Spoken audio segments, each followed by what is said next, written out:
Our world is just nonstop, right? Buzzing phones, constant notifications. It's like true silence is this ancient, forgotten thing. But what if I told you that solitude, that quiet, isn't about being lonely? It's actually a skill, a powerful one for being more creative, more focused, and really for figuring out who you are. That's what we're diving into today.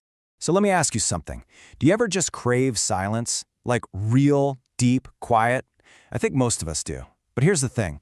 There's a huge difference between just being alone and actually using that solitude. It's something you can master, not just stumble into. And that's exactly what we're going to explore. Okay, so first up, let's talk about the traditional way we think about solitude. This idea of quiet as a sanctuary, a kind of safe haven where creative ideas can really take off. For a lot of us, home isn't just a place to crash at the end of the day. It's a sanctuary. It's the one place where all the pressure from the outside world just melts away. The constant comparisons, the noise, the masks we all have to wear, poof, they're gone. And in that quiet, you can finally reconnect with your real self. It's not about being antisocial, not at all. It's about being real. And look, this is not some new age idea.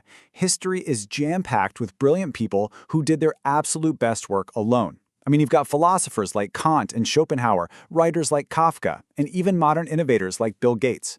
For all of them, quiet was kind of like the blank canvas for their masterpieces. And honestly, this list could go on and on. Let's zoom in on Bill Gates for a second. He has this thing called a think week, and it's exactly what it sounds like. He literally goes off the grid to a remote house. No internet, no meetings, nobody. Just him, his thoughts, and a stack of books. And get this, he says Microsoft's most crucial make-or-break decisions came out of these weeks. That's a pretty powerful argument for using quiet as a serious tool, right? But it's not always so simple and rosy. Solitude can be a real double-edged sword. Yeah, it can be the source of incredible genius, but it can also reveal something a lot darker. To really get this, we gotta talk about the philosopher Arthur Schopenhauer. He's the perfect example. On one side, you have this brilliant mind, cooking up philosophy and solitude that would go on to inspire giants like Freud and Nietzsche. But on the other side, he wasn't just the quiet guy. He openly hated people. He cut off his own family. And here's the kicker. He'd pay for the extra seat next to him in a restaurant just so he wouldn't have to sit next to anyone. Wild, right? So you have to wonder, what was his deal? Was he just a world-class jerk? Well, maybe not. Modern neuroscience has a pretty interesting theory. It suggests he might have had this extreme sensitivity to everything around him. Like, his brain was processing the world on overdrive, and being around people was just a total neurological overload. So for him, solitude wasn't really a choice. It was a defense mechanism he needed to survive. And this whole idea brings us right to the heart of the paradox of modern life. Think about it. We're often physically alone more than ever before, but our minds are never ever quiet. They're constantly crowded. Really think about it. The last time you were home alone, were you really by yourself? Or was your mind just a fire hose of notifications, social media feeds, and all that digital chatter?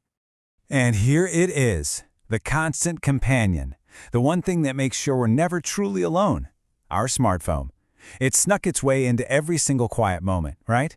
It promises us connection, but what it's really doing is stealing our solitude. And this is the really crucial part. The second our brain gets even a tiny bit of downtime, a chance to just breathe, process things, let ideas wander, what do? We grab our phones. We literally choke our brains with information. And the impact of this is huge. It's not just about being distracted. We're robbing our brains of the time they need to do their most important work, like sorting through memories and solving tough problems. So what do we get instead of creativity and insight? We get anxiety, a kind of constant low-grade neurosis. Okay, so what's the way out of this? Well, we have to completely change how we think about boredom. We need to stop seeing it as a problem we have to fix and start seeing it as a skill, a superpower even, that we need to practice. There's this great parable that just nails this idea. So a super knowledgeable student shows up at a Buddhist temple, totally fired up to learn. But the master, he just gives him one job: sweep the grounds. And for 5 years, that's all the student does: sweep, sweep, sweep. At first, he's angry and frustrated, but slowly, that noise in his head just quiets down, and he finds this incredible inner peace. And then the master says, "You're ready." The student is confused. He says, "But I haven't learned a single thing." And the master smiles and says, "That's precisely why you're ready." See, the point was never about sweeping the floors. The sweeping was just a tool to get to that inner silence. And that's the key takeaway here. Silence isn't the end goal itself. It's an instrument. It's the space we need to stop just reacting to everything all the time, and instead to actually process our feelings, maybe heal a little, and let new, truly original ideas bubble up to the surface. The philosopher Alan Watts put it perfectly. He said, "It is only through silence that one can find something new to say." True originality doesn't come from cramming more stuff into your brain. It comes from the quiet, where you can finally hear yourself think. Okay, and this brings us to the final and maybe the most difficult reason to practice solitude. It's about confronting the very thoughts we spend most of our lives running away from. And I want you to be honest with yourself for a second. If you actually put your phone away, sat in a room, and did nothing, what's the one thought that would eventually creep in that you're terrified to face? What is it you're really running from? Because when we finally let ourselves be bored, that's when the shadows come out to play, right? Worrying about losing someone you love. Doubting your own life when you see your friends succeeding on social media. That little voice in your head that says, you're just not good enough. And look, we all have these. Our entire busy lives are often just a complicated system designed to keep these thoughts buried.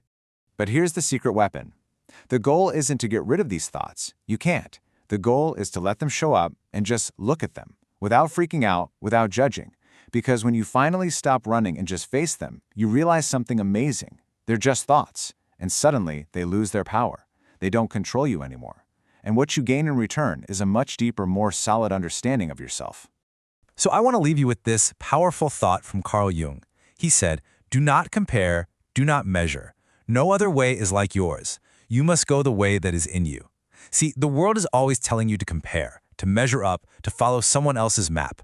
But your path, the one that's truly yours, you're never going to find that in all the noise. You can only find it in the quiet, when you finally learn to listen to that voice that's already inside of you.